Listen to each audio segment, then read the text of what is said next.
Hello family members, welcome to my channel Kalyani the home cook. ఎలా ఉన్నారు మీరందరూ? మీరైతే మరొక మంచి రెసిపీ కోసం వెయిట్ చేస్తున్నారు కదా. అందుకే నేను ఒక మంచి రెసిపీతో అయితే మీ ముందుకు వచ్చేసాను. చూస్తున్నారు కదా, దీన్ని ఎప్పుడు మనం బయటికి వెళ్ళేటప్పుడు రెస్టారెంట్స్లోనే ఎక్కువగా తింటూ ఉంటాము.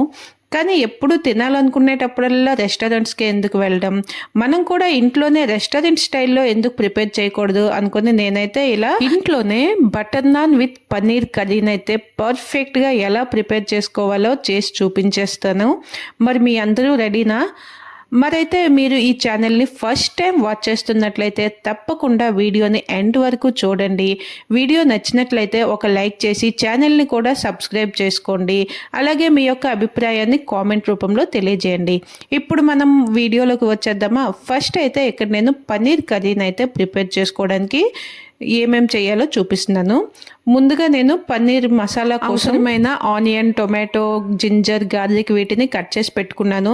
తర్వాత నెక్స్ట్ పన్నీర్ పీసెస్ని కూడా ఇలా మనకి నచ్చిన షేప్లో, నచ్చిన సైజులో ఎలా కావాలనుకుంటే అలా కట్ చేసుకొని రెడీ చేసుకోవాలి. ఇప్పుడు పన్నీర్ మొత్తాన్ని కూడా బాగా ఫస్టే వాష్ చేసుకొని పీసెస్లా కట్ చేసుకున్న తర్వాత స్టవ్ పైన ఒక కడాయి పెట్టుకొని అందులో కొంచెమంతా బటర్ లేదా ఆయిల్ ఏదైనా వేసుకోవచ్చు. వేసుకొని అది లైట్గా వేడైన తర్వాత మనం కట్ చేసుకున్న ఈ పన్నీర్ పీసెస్ మొత్తాన్ని అందులోకి వేసుకోవాలి. వేసుకున్న తర్వాత ఒక 1/2 టీ స్పూన్ సాల్టు, కొంచెం అంతా పెప్పర్ని వేసుకుంటే మనకి ఆ పన్నీర్ అనేది కొంచెం, మనం ఎంత స్పైసీగా ఎన్ని మసాలాలు వేసినా ఆ ముక్క మాత్రం కొంచెం ఆ టేస్ట్ని అబ్జర్వ్ చేయదు కదా.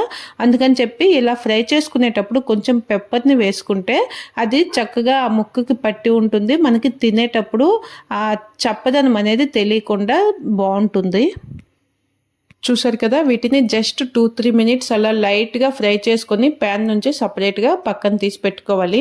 తర్వాత అదే కడాయిలో మరి కొంచెం ఆయిల్ని వేసి ఇక్కడ మనం స్పైసీస్ మనకి ఏవేవి కావాలో వాటన్నింటినీ వేసుకుంటే ఇక్కడ నేను దాల్చిని, తేజ్పత్తా, ఇలాచి, లవంగి ఇవన్నింటినీ కూడా వేసుకున్నాను. కొంచెం జీలకర్ర వేసి మనం ముందుగా కట్ చేసి పెట్టుకున్న ఉల్లిపాయ ముక్కలు, పచ్చిమిరపకాయలు, అల్లం, వెల్లుల్లి ఇవి వేసి కొంచెం ఫ్రై అయిన తర్వాత కట్ చేసుకున్న టొమాటోస్ కొంచెం క్వాంటిటీ ఎక్కువే తీసుకుంటే బాగుంటుంది. తర్వాత కొంచెం అంతా కాజులు, జీడిపప్పులు నానపెట్టుకున్నవి వేసి వీటిని కొంచెం వాటర్ వేసుకొని జస్ట్ ఒక బాయిల్ వచ్చే వరకు కుక్ చేసుకుంటే మనకి ఆ మసాలా పేస్ట్ని చేసుకోవడానికి ఈజీగా ఉంటుంది.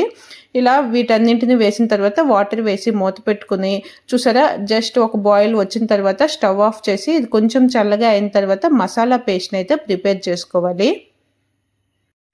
ఇక్కడ మాకు కొంచెం స్పైసీనెస్ ఎక్కువ కావాలి కనుక నేను పచ్చిమిరపకాయలతో పాటు ఎండుమిరపకాయలను కూడా కొన్ని వేసుకున్నాను. ఇలా పేస్ట్ని అయితే ప్రిపేర్ చేసుకున్నాం కదా.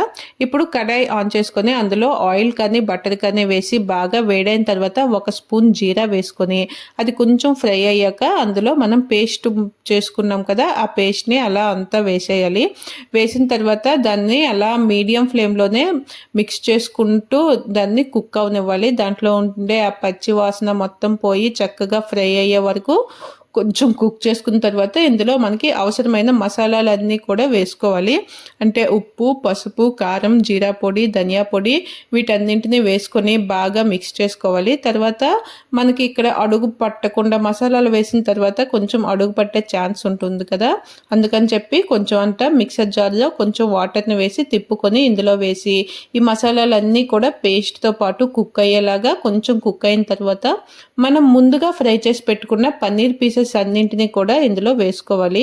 వేసుకొని మనకి కన్సిస్టెన్సీని అడ్జస్ట్ చేసుకొని ఎంతవరకు గ్రేవీ అనేది కావాలో చూసుకొని వాటర్ని అంతవరకు వేసుకోవాలి. ఇక్కడ నేను రోటీస్తో ప్రిపేర్ చేస్తాను కనుక కొంచెం వాటర్ని అయితే వేసుకున్నాను.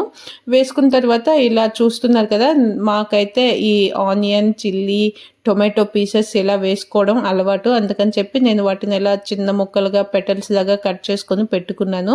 వాటిని అందులో వేసి జస్ట్ మూత పెట్టుకొని 3 to 5 మినిట్స్ కుక్ చేసుకుంటే మనకి కర్రీ అనేది రెడీ అయిపోతుంది. చూస్తున్నారు కదా ఎంత బాగా కనిపిస్తుందో. దీనికి ఫైనల్ టచ్గా ఇక్కడ నేను ఎటువంటి కొత్తిమీర వేయను, కానీ దీంట్లో కసూరి మేతిని మాత్రం కంపల్సరీ వేసుకుంటే ఆ ఫ్లేవర్ అనేది మరొక నెక్స్ట్ లెవెల్లో ఉంటుంది. చూస్తున్నారు కదా, ఫైనల్గా ఇందులో కొంచెమంతా ఫ్రెష్ క్రీమ్ వేసుకొని తర్వాత కసూరి మేతిని కూడా అరచేతుల మధ్యలో వేసుకొని దాన్ని కొంచెం అలా రఫ్ చేసుకొని అలా వేసుకొని స్టవ్ ఆఫ్ చేసుకుంటే మనకి పన్నీర్ కర్రీ అనేది రెడీ అయిపోయింది.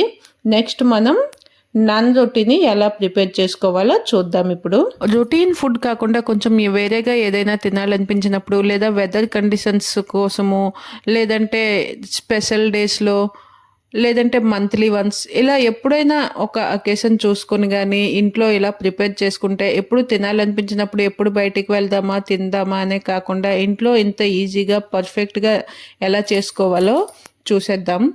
ఇప్పుడు చూస్తున్నారు కదా, ఒక వెడల్పుగా ఉండే బౌల్ తీసుకొని అందులో నేను 1 గ్లాసు ఫ్రెష్ పెరుగు అయితే వేసుకున్నాను.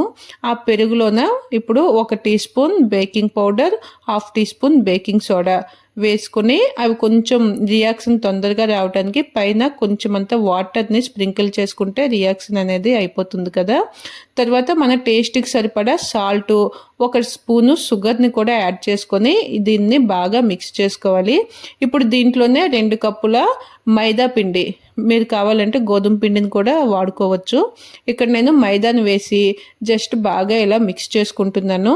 ఇలా అవసరమైన వాటర్ని యాడ్ చేసుకుంటూ పిండిని మెత్తగా సాఫ్ట్గా కలుపుకోవాలి. ఇలా కలుపుకున్న తర్వాత పైన కొంచెమంతా ఆయిల్ని వేసుకొని మరొక నిమిషం పాటు ఇలా ఫోల్డ్ చేసుకుంటున్నట్టుగా దాన్ని అలా కంటిన్యూస్గా 1 మినిట్ వరకు పిండిని బాగా కలుపుకోవాలన్నమాట. ఇలా కలిపిన తర్వాత దాన్ని అదే బౌల్లో పెట్టేసి మూత పెట్టి ఒక 20 to 30 మినిట్స్ గ్యాప్ ఇస్తే మనకి ఆ పిండి అనేది చాలా లూజ్గా బాగా తయారవుతుంది. అంతవరకు దానికి గ్యాప్ ఇచ్చేసి ఈలోగా మనం కొంచెం అంతా గార్లిక్ని అయితే తీసుకొని ఇలా తొక్కలు తీసేసి సన్నగా ముక్కలుగా కట్ చేసుకొని పక్కన పెట్టుకున్నాం. ఎందుకంటే వీళ్ళకి గార్లిక్ నాన్ కావాలి కనుక ఆ బాబు ఒక్కడి కోసం అనేసి కొంచెం గార్లిక్ని అయితే వేస్తున్నాను. చూసారు కదా, 1/2 అవర్ తర్వాత ఇలా మనం పిండి ఎంత సాఫ్ట్గా ముద్దగా ఉన్నదో దాన్ని మనం ఎన్ని ప్రిపేర్ చేయాలనుకుంటున్నామో అన్ని ఉండల్ని ఇలా తీసుకొని చక్కగా 2 అరచేతుల మధ్యలో ఒత్తుకొని ఆ ఉండల్ని అయితే ఇలా తీసి పక్కన పెట్టుకోవాలి. తర్వాత ఒక సైడ్ మనం ప్యాన్ అయితే వేడి చేసి పెట్టుకోవాలి. చూస్తున్నారు కదా, ఇలా పిండి ముద్దలన్నీ రెడీ చేసుకున్న తర్వాత మనం ఇలా ఒత్తుకోవాలి. అవసరమైనంత పిండిని వేసుకొని మనకి కావాల్సిన సైజు వచ్చే వరకు ఇలా ఒక్కొక్క రోటీని కూడా ప్రిపేర్ చేసుకోవాలి. ఇలా ఒత్తుకున్న రోటీని కొంచెం మీడియం ఫ్లేమ్లో పెట్టుకున్న ప్యాన్ పైన దీన్ని వేసి చక్కగా కాల్చుకోవాలన్నమాట. ఇవి మనకి ఇంట్లో నార్మల్గా చేసుకునే చపాతీలాగా పొంగవు, జస్ట్ వాటిని అలా కాల్చుకుంటే అయిపోతుంది. చాలా సాఫ్ట్గా చాలా టేస్టీగా బాగుంటాయి. ఇలాగే మనం ప్రిపేర్ చేసుకున్న అన్ని రోటీస్ని కూడా ఒక్కొక్కటిగా కాల్చుకోవాలి. ఇలా ఒత్తుకున్న తర్వాత చూస్తున్నారు కదా, పైన మనం ముందుగా కట్ చేసి పెట్టుకున్నాం కదా గార్లిక్ని, ఆ గార్లిక్ని కూడా పైన వేసి ఇలా ఒత్తుకుంటే అవన్నీ కూడా రోటీకి అలా పట్టేస్తాయి. ఈ గార్లిక్ నాన్ కూడాను చాలా టేస్టీగా ఉంటుంది. వీటిని చేస్తుంటే ఇప్పుడే నాకు ఒక డౌట్ వచ్చింది, కానీ మనం వెజ్ కూరలు చేసే కంటే చక్కగా పన్నీర్ కూర చేసుకోవడమే చాలా ఈజీ. అంతేకాకుండా మనం డైలీ ఎలాగో రోటీస్ని అయితే ప్రిపేర్ చేసుకుంటాం. ఆ రోటీస్ ప్రిపేర్ చేసుకోవడానికి ఇలా నన్ను ప్రిపేర్ చేసుకోవడానికి కూడా ఎటువంటి ఎక్స్ట్రా శ్రమ పడాల్సిందంటూ ఎక్కువ ఏమీ లేదు. కానీ ఎందుకు వీటిని డైలీ చేసుకోకుండా ఎప్పుడో స్పెషల్ డేస్లో లేదంటే బయట రెస్టారెంట్లకు వెళ్ళే తినాలి అనుకుంటాము? మీకు ఎవరికైనా తెలిస్తే తప్పకుండా కామెంట్ చేయండి. ఇంకా ఏంటి అలానే చూస్తున్నారు? రెసిపీ నచ్చితే ఒక లైక్ చేసి ఛానల్ని వెంటనే సబ్స్క్రైబ్ చేసుకోండి. అలాగే మీ ఫ్యామిలీ అండ్ ఫ్రెండ్స్కి ఈ వీడియోని ఇప్పుడే షేర్ చేయండి. చూస్తున్నారు కదా, నేనైతే మొత్తం మాకు అవసరమైన రోటీస్ అన్నింటినీ కూడా ప్రిపేర్ చేసేసాను. వేడి వేడిగా వెళ్ళి ఆ పన్నీర్ కర్రీతో ఈ రోటీస్ని తింటుంటే నిజంగా చాలా టేస్టీగా ఉంది. మీరు కూడా చక్కగా వీటన్నింటినీ రెడీ చేసుకొని కుక్ చేసుకోండి. మీరు కూడా బాగా ఎంజాయ్ చేయండి. మరొక మంచి వీడియోతో మళ్ళీ మీ ముందుకు వస్తాను. అంతవరకు చూస్తూనే ఉండండి Kalyani the home cook YouTube ఛానల్ని. Keep watching my channel. Thank you. Bye.